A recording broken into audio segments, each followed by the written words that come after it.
With me now is Simon Rose from the campaign group Save Our Savers.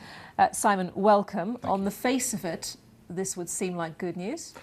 On the face of it, yes. And there are some interesting things. I think the removal of the 10% savings band is going to help poorer off savers. We've been asking for that for quite a long time. And certainly some of the pension stuff is extremely interesting.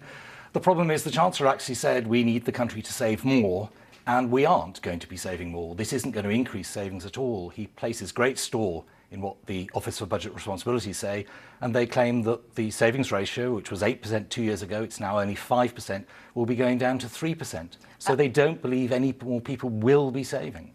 And fundamentally, if interest rates are still low, then the opportunities for savers to make more on their money, those opportunities aren't going to be there. That's the problem. No matter what he does with the ISA allowance, there's not really much point in raising the allowance if people are actually losing money by holding cash.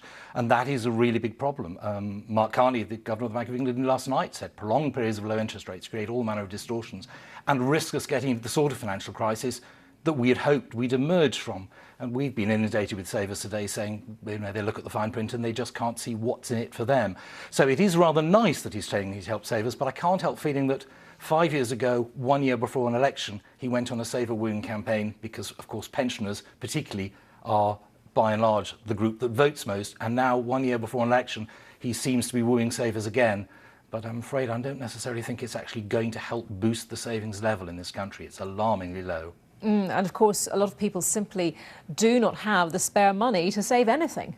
Well, that's perfectly possible. And I'm afraid, although he said we need to borrow less, for many people, that's the only thing they feel are able to do. But of course, apart from mortgages, most borrowing rates are pretty much the same as they were before the financial crisis started. So I think we are going to end up borrowing more. The government's going to be ending up seeing its debt going up from 1.2 trillion to 1.5 in the next 3 years. And household debt, which is already at a record level, will be increasing still further. So when you look at the real figures, it's not quite as optimistic as he portrayed it. As you said, the Chancellor mentioned his desire that people would save more. But do you think as a nation we have become a nation of spenders, not savers? Well, I'm afraid it is. And unfortunately, the recovery we've had has been financed almost entirely, as the OBR acknowledged, through running down savings and through people taking on more debt. Well, that is not a way to get a sustained recovery. In the end, we do need more investment, as he said, but you only get that by having a larger pool of savings.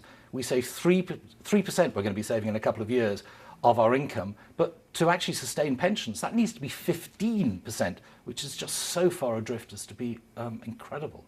OK, Simon Rose from Save Our Savers, thank you very much.